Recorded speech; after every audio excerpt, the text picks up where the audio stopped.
sejam todos bem-vindos e bem-vindas a mais uma aula. Hoje a gente vai falar sobre os transtornos de desenvolvimento, que não são transtornos específicos de aprendizagem, mas que podem levar o aluno a ter dificuldades de aprendizagem. O primeiro deles é o transtorno da comunicação. Dentro do transtorno da comunicação, eu tenho diversos tipos de transtorno. O primeiro que a gente vai falar é o transtorno do desenvolvimento da linguagem. Quais são as características desse transtorno? Quais os sintomas que eu posso identificar para ficar mais fácil para diagnosticar o transtorno de desenvolvimento da linguagem? Os principais sintomas são a demora na aquisição da fala. Então, essa criança tem uma defasagem para a aquisição da fala. A gente também tem aqui essa questão da aquisição da fala, se eu tiver uma apraxia da fala, por exemplo, em síndrome de Down e outras deficiências, então eu tenho que ficar atenta a isso. Mas esse transtorno, ele causa essa demora na aquisição da fala. A criança demora um pouco mais para falar do que o esperado.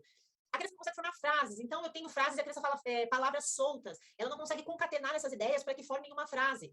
Então, eu quero água, ela vai falar para você, água. Né? Ela não vai conseguir formar essa frase adequadamente para pedir alguma coisa, para falar alguma coisa ou para se expressar. É claro que a gente está falando isso quando é educação infantil. Ao longo do processo desse desenvolvimento da criança, quando eu chego na segunda e na terceira infância, é bem capaz desses sintomas estarem mais a menos. Então, a criança já pode falar, já consegue formar frases um pouco mais curtas, mas ela nunca vai ter o desenvolvimento semelhante a uma criança da mesma idade. Demora para aprender a ler e escrever. Por quê? Justamente porque ela demora para adquirir a fala. Quando a criança demora para falar, ela demora para entender os fonemas, demora para entender como é que funciona o processo de linguagem, e o ler e escrever, que é a alfabetização e o letramento, demora também, consequentemente, devido a esse transtorno. Não consegue contar histórias, porque voltando lá não forma frases, ela não consegue juntar essas ideias para que essas ideias virem uma história, né? Ela não consegue ter uma organização de fatos, vamos dizer assim. E aí ela não consegue contar uma história.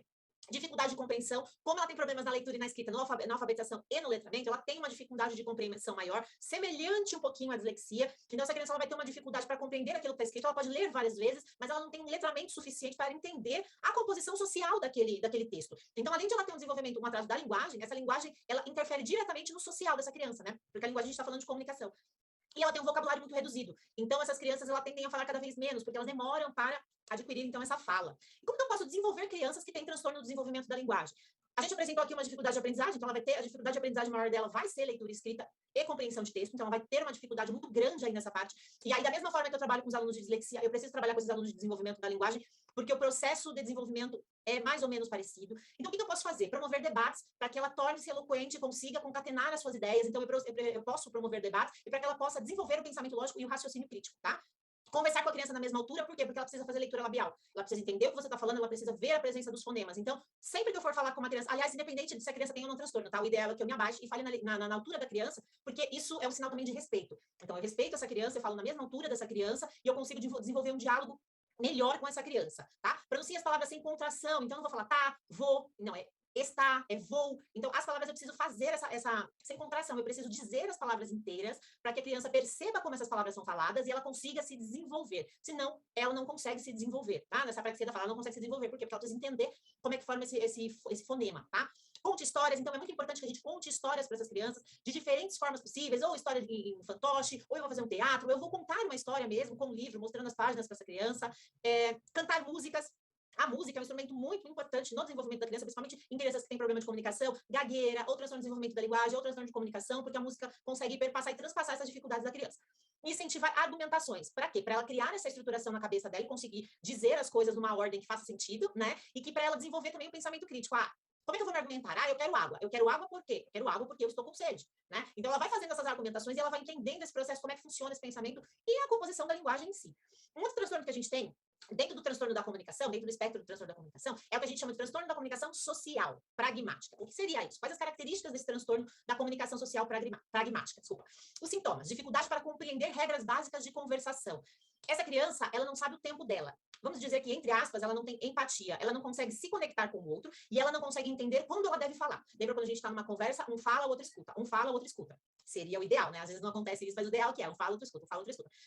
Porque eu tenho que respeitar a opinião do outro, tenho que respeitar esse tempo que o outro tem para falar. Só que essa criança que tem essa dificuldade, esse transtorno, na comunicação social, ela vai ter esse tipo de dificuldade. Né? Ela não consegue perceber que ela tem que esperar o outro falar. Essa questão de esperar o outro falar também é um pouquinho das características da superdotação, por exemplo. Eu penso muito rápido e aí eu falo e não dou tempo de o outro responder. Não adaptação a novos contextos. Então, ela gosta do que ela já conhece. A partir do momento que ela vai para um local que ela não conhece, ela se sente acuada, justamente por causa do transtorno, e ela não consegue se desenvolver e fazer novas amizades, conhecer outras pessoas, porque ela está presa àquilo que ela já sabe. Então, a gente tem que fazer um trabalho aqui muito de trabalho em grupo, essas questões que desenvolvem o social e questões de valores, de moral, para que ela entenda as regras da sociedade, para que ela não saia fazendo coisas que ela não deveria porque ela não conhece as regras. Dificuldade para frases com duplo sentido, sarcasmos e piadas. Então, se você fala uma frase para ela com duplo sentido, ela não vai entender, ela não entende sarcasmo. Ela precisa que você seja objetiva. Latinos, né, nós latinos, temos o hábito de falar frases com duplo sentido, com sarcasmos, piadas, e essas pessoas não entendem. Elas entendem mais o perfil europeu, porque no europeu é muito objetivo. Eu quero isso, pronto, acabou. Quando aqui no Brasil você fala assim, eu quero uma sobremesa, ou eu terminei, eu quero a conta, eu quero perguntar, você não quer um café? Na Europa, o cara não vai fazer isso pra você, o garçom não vai perguntar se você quer o café, ele só vai te trazer um café se você pedir. Então, as coisas são mais objetivas. Então, essas crianças, eu tenho que desenvolver essa questão, porque elas não entendem a parte de duplo sentido, sarcasmo e piadas. Para elas não fazem sentido, tá? Essas questões de duplo sentido. Elas entendem o que é literal. Então, elas entendem literalmente. Né? E outra coisa que a gente tem que tomar cuidado é com as questões que a gente tem muita palavra igual aqui na língua portuguesa. Então, dependendo do jeito que eu utilizo a palavra banco, por exemplo, ela vai entender outra coisa. Como que eu desenvolvo essa criança, então, tem um transtorno da comunicação social pragmática? Provocar conversa sobre emoções e sentimentos. Ela precisa conversar sobre as emoções, entender o que ela está sentindo, entender o que o outro sente, para que ela consiga criar essa empatia e consiga desenvolver, né, esses relacionamentos interpessoais. Expressão corporal e vocal. Então, quando eu trabalho essa expressão corporal e a vocalidade dessa criança, eu também tenho uma melhora. Então, o que eu vou fazer, por exemplo, teatro? Trabalhar com teatro é uma coisa muito importante para essas crianças, para que ela desenvolva esse social. Atividades em grupo para incentivar a autonomia e a interação social. Mais uma vez, a interação social aqui. Porque essas pessoas são mais reclusas, essas crianças são mais reclusas, e eu preciso desenvolver essa parte da comunicação social. Eu não posso obrigá-la. Eu tenho que fazer uma atividade que ela tenha motivação para aquela atividade, porque a gente sabe que para que eu consiga aprender, eu preciso de motivação, então eu preciso motivar essa criança para que ela desenvolva essa habilidade específica. Eu não posso obrigá-la, porque senão aí eu tenho uma quebra e eu tenho o contrário, né? E também tem outros transtornos da comunicação social, né? A gente falou da gagueira, tem outros diversos que a gente colocou um pouquinho na apostila para vocês. Como é que eu posso trabalhar esses transtornos, esse espectro em geral da comunicação? Como é que eu posso trabalhar? Utilizar jogos de troca de turnos. Então, como a criança ela tem dificuldade de entender, então, o outro, eu posso utilizar jogos com troca de turnos ou mesmo um debate. Então, que uma faz, a outra faz. Uma faz, a outra faz. Para que ela entenda o tempo e para que ela entenda as regras sociais e quando que ela pode começar e quando que ela pode parar e quando que é a vez do outro. Você pode jogar baralho, você pode jogar dominó, ou algum jogo que tenha turno, aqueles jogos de tabuleiros também tem a turno, o debate, enfim. Jogos para adivinhar as expressões faciais. Então, ela precisa reconhecer o outro, entender como é que o outro funciona. Mímicas. Os jogos de expressões faciais também pode ser mímica? Pode. Posso fazer um jogo de mímica de expressões faciais. Aí tudo depende do perfil da sua sala, de como você vai trabalhar isso. Fantoches, que são aqueles teatrinhos que eu falei para vocês, que também é interessante eu trabalhar com essa questão do fantoche para as crianças. Contação de histórias sobre vida em sociedade. Ela precisa entender como é que funciona esse processo de vida em sociedade. O que eu posso, o que eu não posso fazer. Mas eu não posso fazer isso. Não, por quê? Porque tem regras, elas precisam entender essas regras. Encorajamento das situações sociais. Então, eu tenho que incentivar essa criança a participar de atividades em grupo, como teatro, ou então as aulas de educação física. Eu preciso incentivar essa criança para que ela se desenvolva de uma maneira mais plena. Não que isso tenha uma cura, mas ela consegue se desenvolver de uma maneira mais plena, da melhor forma possível. Era isso que eu tinha para falar para vocês. Espero que vocês tenham gostado. Até a próxima.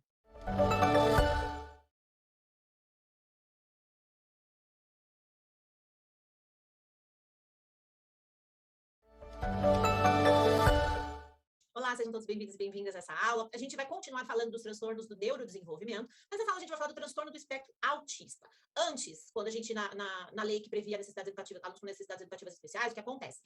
Era conhecido como transtorno global de desenvolvimento, e agora o transtorno do espectro autista. Então, tudo que é relacionado ao espectro autista que a gente vai falar agora. Ele não é um transtorno específico de aprendizagem, lembrando para vocês, só que ele pode causar dificuldades de aprendizagem. Quais são as características de pessoas com o TEA, né? Primeiro, quais são esses sintomas? Dificuldade de relacionamento. Então, a pessoa tem uma dificuldade de se relacionar com o outro, de entender o outro. Ele se relaciona muito bem com quem ele já conhece há mais tempo. Então, com pai, mãe, pessoas próximas. Aí ele tem uma relação melhor, mas ele tem uma dificuldade muito grande de se relacionar com pessoas externas. Inadequação das emoções. Ele não tem um controle muito bom dessas emoções, né? Um controle muito bom desse sistema límbico. Ele pode ficar ter impulsividade ou ficar bravo, às vezes, de forma repentina, né, sem que a gente entenda o porquê. E aí vai depender desse nível desse transtorno, porque a gente tem 3 níveis diferentes de TEA. A gente tem o nível 1, um nível mais leve, que eu tenho ali o Asperger dentro e algum transtorno global do desenvolvimento. Eu tenho o nível 2, eu tenho o nível 3. No nível 3, geralmente, eu tenho aquelas crises muito fortes. Geralmente, quando eu escuto algum barulho, eles não gostam de barulho, então você escuta um barulho muito forte, por exemplo, fogos, alguma coisa fora do comum, ou um feixe de luz muito forte, essa criança entra em crise, essa criança ou esse adulto, né? Ela entra numa crise muito forte, ela começa a se bater, a ter umas atitudes bruscas, mas com ela mesma, tá? Ela não vai bater no outro, ela vai bater em si mesma. Tanto que eu não sei se vocês viram na internet que agora a gente tem aqueles cão que são cão guias, mas eu tenho cão acompanhante, que são os cães acompanhantes de TEA, quando eles sentem o cheiro de que os hormônios estão, determinado hormônio está mudando, ele já fica perto da pessoa para evitar essa crise. Sensibilidade aos ruídos, então esses barulhos deixam o TEA muito, muito irritado. Então, por exemplo, sala de aulas muito barulhentas pode agravar e essa pessoa pode ter uma crise, ela pode deixar de prestar atenção no que você está falando devido aos ruídos, barulhos extremos, tá? Atraso na fala. Por que tem esse atraso na fala? Porque ela tem uma apraxia da fala? Não. Esse atraso na fala é decorrente de eu não me socializar com o outro. Então, eu demoro mais, e a criança com TEA, ela tem a característica também de não olhar para outra pessoa quando ela está falando. E eu aprendo a desenvolver o meu vocabulário e a mexer a minha boca, a falar, observando o outro. Quando eu não tenho essa observação do outro, eu tenho um atraso, então, nessa fala, porque eu não consigo olhar, né, olho no olho para outra pessoa, olhar na face da outra pessoa, para entender e para analisar como que é o movimento da boca dessa pessoa. Por isso que a gente tem um atraso na fala do TEA. Não é relacionado a algum problema na parte motora, é mais na parte comportamental, que ele não consegue fixar o olhar nas pessoas. Hiperatividade ou passividade. Ou ele pode ser muito hiperativo, ele pode ter uma impulsividade muito grande dependendo da situação, ou ele é passivo, ele é muito calmo. Então, vai depender do contexto e uma pessoa pode ser as duas coisas ao mesmo tempo. A gente está falando de alguns sintomas aqui, mas nem todos os testes têm todos os sintomas ao mesmo tempo, tá? Dificuldades com alteração de rotina. Ele não gosta de ter a rotina alterada. Toda vez que ele tem a rotina alterada, ele entra em crise. Ele fica mais fechado, ele se fecha, porque ele não gosta da alteração dessa rotina. Como eu desenvolvo, então, uma criança que tem TEA, né? Que está dentro desse transtorno do espectro autista e a gente pega como geral? Quadros de rotina. Então, eu posso fazer esse quadro de rotina para que ele entenda o que ele vai fazer. E quando tiver mudanças nessa rotina, eu informo a ele que haverá mudança e o motivo dessa mudança, e, de preferência, gente, informe com antecedência. É o contrário de uma criança que tem TDAH. Quando eu tenho um TDAH, tudo que eu vou fazer com essa criança, eu tenho que dizer que eu vou fazer na hora, porque senão você gera uma crise de ansiedade, de expectativa nessa criança e ela não consegue dormir, por exemplo. Com TEA, não. Eu aviso as mudanças antes para que ele não tenha uma crise. Utilização de materiais concretos. Então, ele precisa pegar, ele precisa entender como aquilo não funciona. Lembra que eu já falei? Ele não consegue olhar nos olhos. Então, quando eu, professor, estiver falando com TEA, ele não vai te olhar nos olhos. Eu sou coordenadora pedagógica, a gente tem alguns alunos lá na escola com TEA e eles não mantêm o olhar fixo. De vez em quando eles olham para você, mas não mantém. Então, a utilização de materiais concretos aqui é bem legal, tá? Atividades em grupo, para quê? Para que ele consiga desenvolver a autonomia e a socialização. Aulas práticas, né? Mão na massa, né? Com os materiais concretos que eu já falei ali. E pranchas de comunicação alternativa, se o caso do TEA for muito severo e esse atraso da fala, que a gente falou anteriormente, estiver muito severo. Então, eu uso essas plaquinhas de comunicação alternativa para que ele diga o que ele quer fazer em determinadas situações. Mas são poucos os casos, tá? Geralmente, eles têm o desenvolvimento da fala ao longo do tempo. Transtorno global de desenvolvimento, que era o guarda-chuva, né? Agora o guarda-chuva é o TEA, então o transtorno global de desenvolvimento pessoal está dentro desse espectro autista, foi feita uma alteração, também no manual de transtornos mentais foi feita essa alteração. Quais as características, então, quais os sintomas do transtorno global de desenvolvimento? Dificuldades na comunicação oral. E aí as características desse transtorno global de desenvolvimento vai ser muito semelhante aos dos transtornos de comunicação social, por exemplo. Por isso que quando a gente, como psicopedagogo ou algum psicólogo vai fazer o atendimento dessa criança, ele tem que fazer diversos testes diferentes e ir descartando outros transtornos para saber exatamente o que essa criança tem, porque eu tenho muitos sintomas parecidos. Dificuldades na coordenação motora, então essa criança vai ter um desenvolvimento motor muito mais lento, que é diferente do que a gente tem no TEA geral, que a gente viu, né? Ecolalia, que é a repetição de falas, então ele repete algumas falas. Preferência por brincadeiras solitárias, então ele tende a ser mais solitário do que os demais, então já é um nível 2 aqui, vamos dizer, do TEA. Ele tende a preferir ficar sozinho do que com outras pessoas, e ele não gosta que você encoste nele. Você não pode encostar na criança. Aliás, a gente não deveria encostar em ninguém, né? Mas é que latino tem essa mania de encostar nas pessoas, de pegar, de falar pegando, mas essas crianças, quando elas não gostam que você toque nelas, a não ser que você seja uma pessoa que ela conheça e que ela já tenha te dado essa autorização, tá? Não aconteceu isso? Não encoste na pessoa, que ela pode ficar muito estressada, tá? Isso estressa. Como é que eu desenvolvo, então, essas crianças com transtorno global de desenvolvimento? Posso fazer trabalhos em grupos? Devo fazer trabalhos em grupos. Potencialização da comunicação, então eu preciso fazer atividades que desenvolvam essa comunicação social dessa criança. Atividades que envolvam jogos, eles gostam muito de jogos, principalmente de raciocínio lógico. Conteúdo objetivo, eu não tenho que ficar dando voltas, tá? E aí essa é uma característica também dos alunos com TDAH. Você tem que ir direto ao ponto. É isso. A comanda tem que ser objetiva. Eu não posso ficar floreando, colocando apostos e etc, porque essa criança não vai entender e ela vai se perder ali no meio daquela comanda. Maior tempo para a realização das atividades. Crianças com TEA e TDAH precisam de ou dislexia, precisam de um maior tempo para desenvolver, realizar as atividades, devido aos problemas de socialização, dependendo do tipo de atividade, de compreensão, dependendo do nível que ele está de dificuldade de fala, tá? De compreensão da fala. Enfim, eu preciso dar mais tempo para essas crianças do que para os demais. Síndrome de Asperger. Quais as características, os principais sintomas, né? Que a gente tem na síndrome de Asperger? Problemas de interação social, que aí é comum, mas é um problema de interação social mais leve do que os demais, tá? Comportamentos repetitivos, nos outros eu também tenho, mas aqui no Asperger eu tenho aqueles comportamentos repetitivos, e no grau 3, eu tenho comportamentos repetitivos bem mais fortes, então dependendo do grau, esses características que são semelhantes para o TEA, elas aparecem com mais frequência. Dificuldade de comunicação, problemas com alteração na rotina também vai aparecer aqui, interesse em assuntos específicos. Geralmente, tá? Tem muitos casos de síndrome de Asperger que os alunos são superdotados. Tá? É o que a gente chama ali de dupla excepcionalidade. Então, vai haver casos, sim, que eu tenho síndrome de Asperger, que o aluno tem essa síndrome de Asperger e tem super dotação ou altas habilidades em alguma inteligência específica, né? Que ele tem assuntos específicos, e quando ele está trabalhando nesses assuntos específicos, ele cria o que a gente chama de hiperfoco, e ele deixa de entender, de entender o que tem ao seu redor e fica focado naquele assunto determinado, tá? E aí eu coloquei as altas habilidades justamente por isso, porque eu tenho muitos casos de síndrome de Asperger com altas habilidades, né? Que é a dupla excepcionalidade. Como que eu faço para desenvolver essa criança? Atividades lúdicas, massinha de modelar, ele gosta de coisas concretas, lembra disso que a gente já falou? Leitura, jogo de imitação, atividades rítmicas para que ele se desenvolva a coordenação motora e trabalho com as emoções. Savan é uma categoria, tá? Que a gente tem aqui.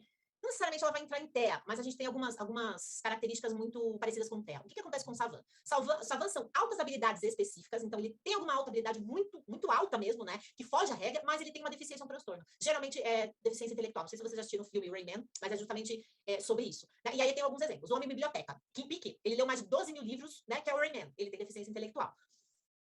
O Stephen Whiteshire desenha de memória paisagens complexas. Então, ele tem TEA, mas ele tem uma inteligência artística muito alta, né? E o Jukebox Man, Lenk, esse eu achei fantástico, eu não conhecia. Ele toca música após ouvir uma vez, e aí ele tem cegueira, né? Então quem é Savan, ele tem alguma coisa, algum transtorno, uma deficiência, mas ele também tem uma alta habilidade que é muito específica, não é mais de uma habilidade, é uma habilidade específica, e às vezes ele pode ser confundido com o Asperger, então a gente tem que tomar cuidado.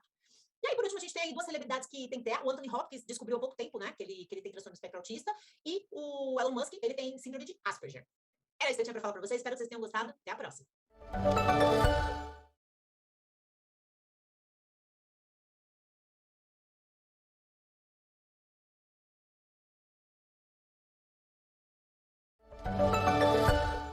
Olá, sejam todos bem-vindos e bem-vindas. Na aula de hoje a gente vai falar sobre o transtorno do déficit de atenção ou hiperatividade, TDAH. O que acontece com esse transtorno? Esse transtorno ele é mais comum do que os outros, ele aparece em também. Recentemente, em novembro, foi feita uma lei para pessoas com TDAH e transtornos específicos de aprendizagem, para que tenha suporte na escola, porque antes era só para alunos do grupo de necessidades educativas especiais, que aí inclui deficiências, transtorno do espectro autista e altas habilidades de superdotação, mas agora tem uma lei específica para TDAH. E TDAH não é um transtorno específico de aprendizagem, ok? A gente tem alguns locais que a gente vê essa confusão, esse equívoco, mas TDAH é um transtorno do neurodesenvolvimento que pode ocasionar dificuldades de aprendizagem, mas ele não é um transtorno específico de aprendizagem. Ah, mas eu tenho dúvida sobre isso. É só você pegar o manual de transtornos mentais, você vai ver muito bem delimitado essa característica, né? essa divisão. Então, lá eu vou ter o TEA, vou ter o TDAH e vou ter o transtorno específico de aprendizagem. Então, não é a mesma coisa, tá bom, gente? Pode ser que vocês encontrem, pode, mas é a confusão de quem escreveu sobre o assunto, tá? Sempre consultem os manuais oficiais. Então, TDAH, quais os sintomas? Hiperatividade, impulsividade, sendo que essas duas primeiras, elas são muito semelhantes e aparecem em quem tem superdotação e altas habilidades.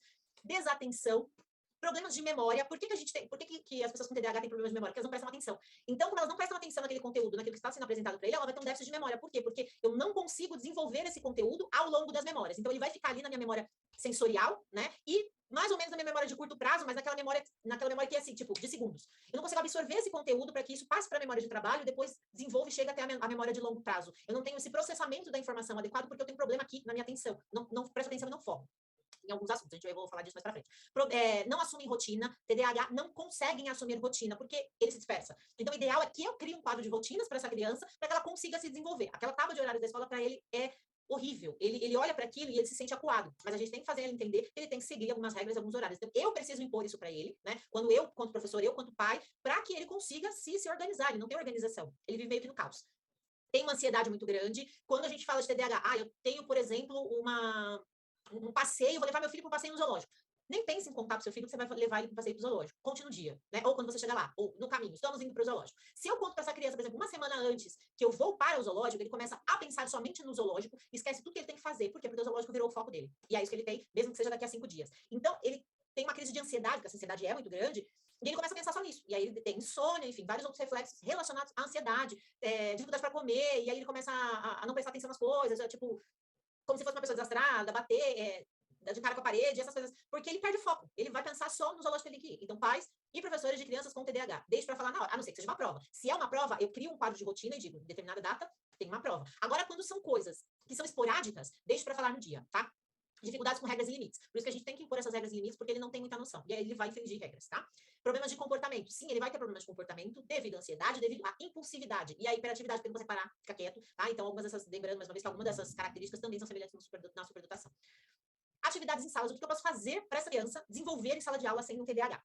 Informações segmentadas e seriadas. Eu não vou passar um texto de 2 páginas para essa criança ler. Ela não vai prestar atenção, a menos que eu tenha um ledor ao lado dela, e que esse ledor vai fazendo pausas e inferências no meio do texto. Tá? O ideal é que eu tenha textos curtos e se esses textos tiverem, por exemplo, questões, que eu vá quebrando esse texto e vá colocando as questões no meio do texto. Porque ele está lendo daqui, quando ele chegar lá no final, ele já não lembra de mais nada que ele leu no texto e não vai conseguir responder essas questões, ele vai ter que retomar isso no texto, vai ter que ler o texto novamente. Ok? Não tem esse foco. Ou ele tem um hiperfoco. O hiperfoco é quando, é o que eu falei do zoológico, ele está tão focado no zoológico que ele vai entrar nesse processo e ele não vai perceber tudo que tem à sua volta. utilização de material concreto para que ele possa manipular e para que ele possa focar naquilo que ele está fazendo, atividades com diferentes estilos de aprendizagem. Então, eu vou utilizar o auditivo, eu vou utilizar o sinestésico, que ele gosta muito, né, que tem material completo, eu vou utilizar o visual, eu vou utilizar a leitura escrita. Então, eu vou desenvolver vários estilos de aprendizagem, materiais que desenvolvam vários estilos de aprendizagem para que eu consiga ter a atenção desse aluno.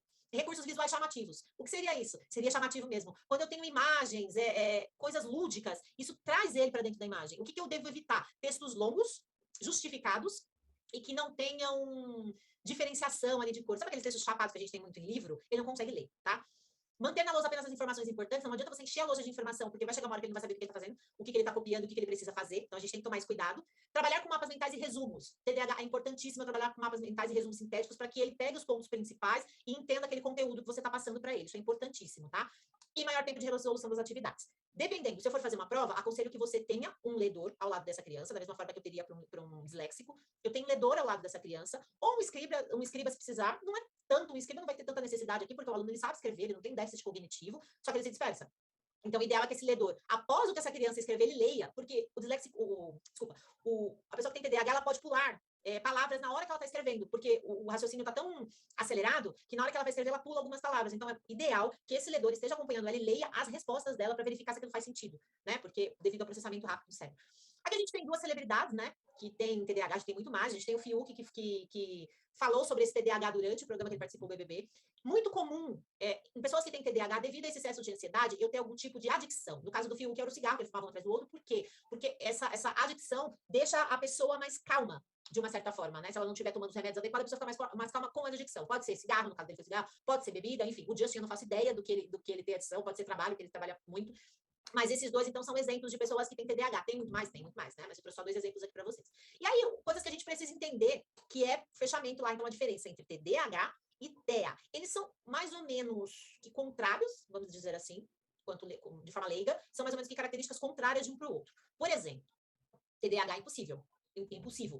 O TEA já não, ele já tem uma rigidez no pensamento. Então, você tem aqui uma pessoa, então, emoção e razão, vamos dizer assim. Então, uma tem um pensamento lógico bem apurado e a outra é emoção, ela é impulsiva, ela age por impulso, né? Se a gente for pensar dessa seguinte forma. Uma outra coisa, uma tem uma desatenção muito grande e a outra tem um déficit de contato visual, mas pode ter hiperfoco. Ambos têm essa característica semelhante que é o hiperfoco. Então, o TDAH, ele pode ter momentos que ele vai focar naquilo que ele não vai te dar atenção nenhuma porque ele não vai nem te ouvir.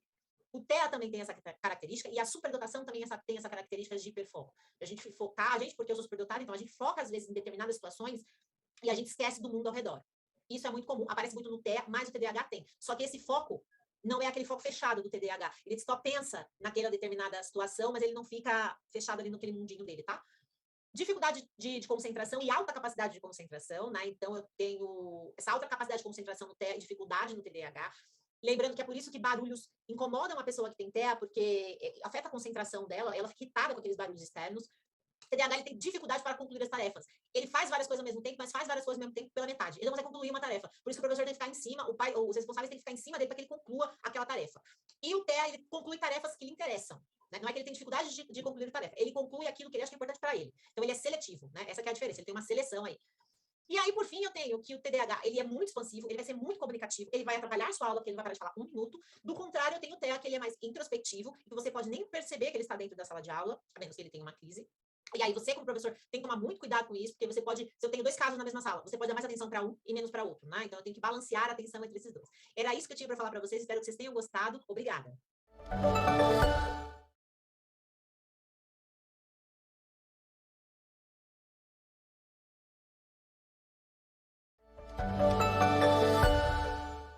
Olá, sejam todos bem-vindos e bem-vindas. Na aula de hoje a gente vai falar sobre teoria em prática. Então, vamos lá para um exemplo de tudo que a gente aprendeu até aqui. Então, eu peguei um exemplo para a sala de aula. Sala de aula é um lugar onde as diferenças se encontram. O nosso papel enquanto professor, então, é formar as crianças respeitando as individualidades de cada um. É isso que a gente trabalha para uma educação inclusiva, para uma educação para a diversidade. Eu preciso respeitar cada estilo de aprendizagem de cada aluno, seja ele da educação especial, né, dentro do grupo de necessidades educativas especiais, seja ele um aluno com TDAH ou outro tipo de transtorno, né? Contudo, o trabalho com os alunos com necessidades educativas especiais requer uma atenção maior. Imagine que na sala de aula onde leciona haja um aluno com TEA e um aluno com TDAH. Qual a melhor maneira de apresentar um conteúdo considerando as especificidades de cada um? A gente viu aqui que eles são meio que contrários, entre aspas.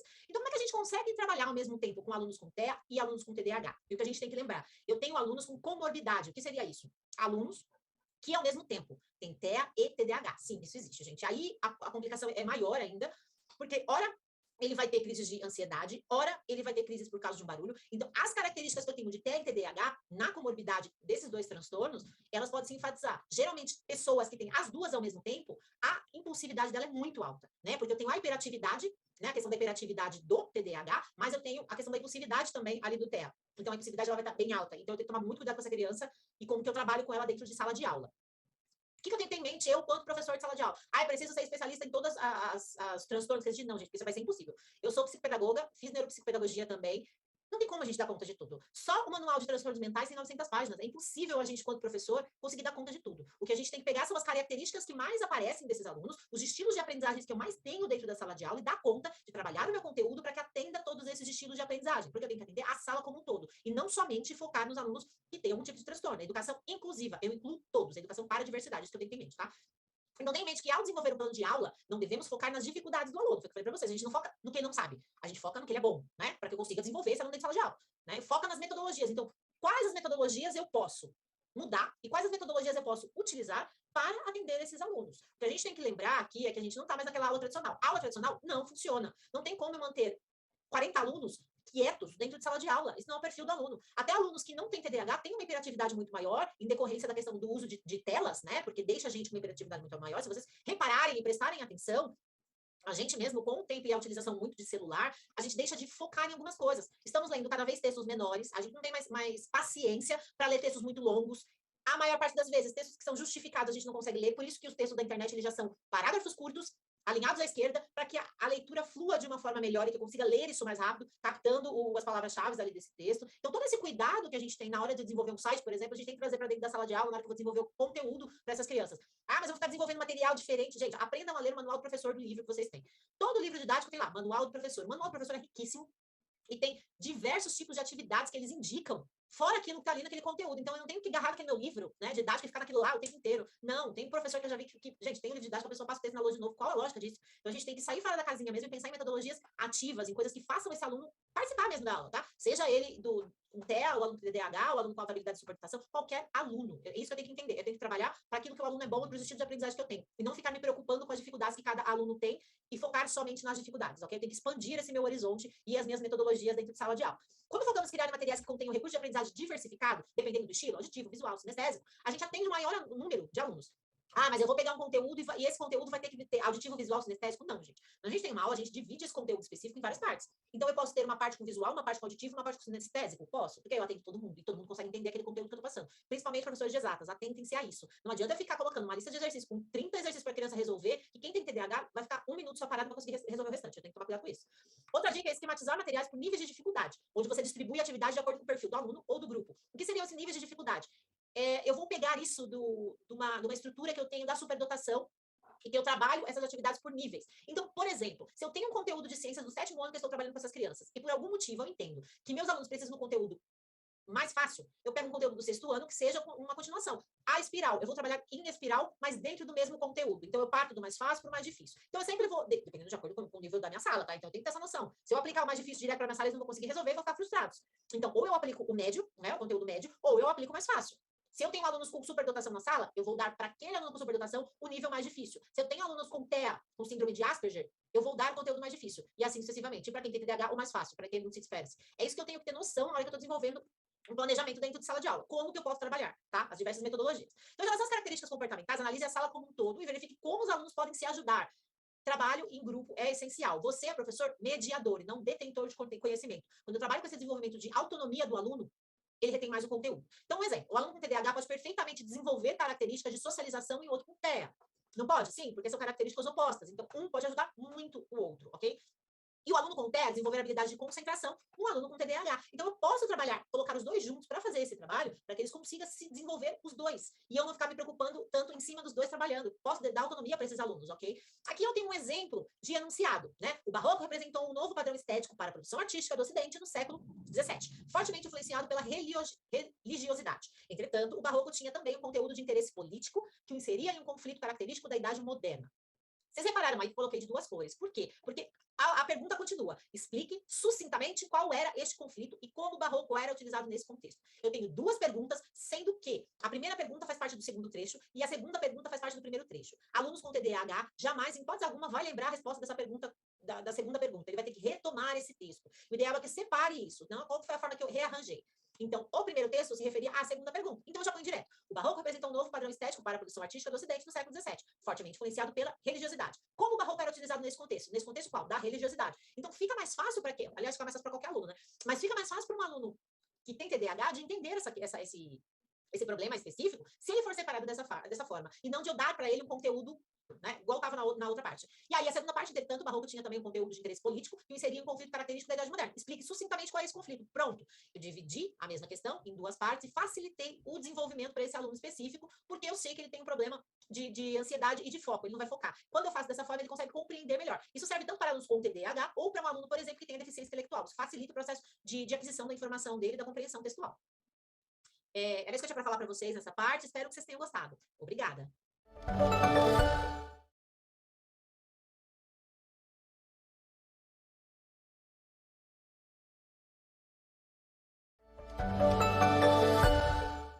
Olá, sejam todos bem-vindos e bem-vindas. E na hoje a gente vai falar sobre a dica do professor. Então, na biblioteca de vocês, a gente tem um vasto material. Aconselho que vocês leiam. Quando a gente fala de educação à distância, a gente trata de um aluno autônomo. Você precisa ter autonomia para desenvolver e aprofundar seus estudos. Assim como as dicas e os temas que a gente põe, os materiais de suporte que a gente põe ao longo do curso, é aconselhável que vocês acessem esses materiais, que vocês leiam esse material de forma autônoma, organize um quadro aí de quais as disciplinas que você vai estudar por dia. É como se você estivesse presencial, só que você está no EAD. Então, você tem que ter um ritmo e uma organização para que você não se perca, né, e deixe de estudar algumas coisas. Então, navegue pela biblioteca virtual. A gente tem livros maravilhosos. Essa primeira indicação, o livro chama-se Dificuldade de Relacionamento Pessoal, Social e Emocional, Guia do Professor. Esse livro serve tanto para você trabalhar com seus alunos, quanto para você para desenvolvimento pessoal próprio, tá? Esse livro é fantástico. Está disponível lá na biblioteca. O livro apresenta uma série de estratégias de intervenção utilizadas por professores para atender as dificuldades de relacionamento e habilidades socioemocionais dos alunos. Mas lembre-se que essas intervenções utilizadas você pode utilizar com você mesmo. Esse material é bem legal. Indicação 2 de leitura. Livro Dificuldade de Aprendizagem, o que são, como tratá-las. É da Nádia, esse livro é maravilhoso. Aliás, sigam o canal da Nádia também, que tem bastante conteúdo interessante sobre a educação especial, educação inclusiva e diversidade. O intuito do livro é responder as principais perguntas da família e dos professores sobre as dificuldades de aprendizagem. A gente tem uma série de perguntas que a gente faz para nós mesmos que ninguém consegue responder. Esse livro é bem bacana. Serve também como material de apoio para a conscientização da própria criança, porque ele apresenta ilustrações. Então, eu posso apresentar essas ilustrações para que o aluno próprio se entenda quais são essas angústias dele. Então, esse material é bem bacana também. E aí eu coloquei alguns sites, algumas dicas para vocês. O site da BDA tem uma infinidade de materiais, tanto para a família quanto para o professor, para alunos com TDAH. Se vocês entrarem nesse site, procurem na internet, vocês vão ter materiais riquíssimos que vocês podem utilizar em sala de aula. Autismo Projeto Integrar. É um aplicativo que ajuda as crianças na organização de atividades diárias, né? Então, elas conseguem colocar as atividades aí e aprender a se organizar. E, por último, Aprendendo com Biel e seus amigos. É um aplicativo para crianças com autismo ou outros atrasos do desenvolvimento e apoia o aprendizado e a interação da criança para uma evolução na comunicação. Então, esse aplicativo ele desenvolve a comunicação. Alunos que têm transtornos de comunicação social ou transtornos de comunicação em geral, está dentro do espectro de transtorno de comunicação, podem utilizar esse aplicativo. Então, esse aplicativo é bem bacana. E, por fim, tem todas as referências dos materiais que eu utilizei ao longo da disciplina. Espero que vocês tenham gostado. Obrigada.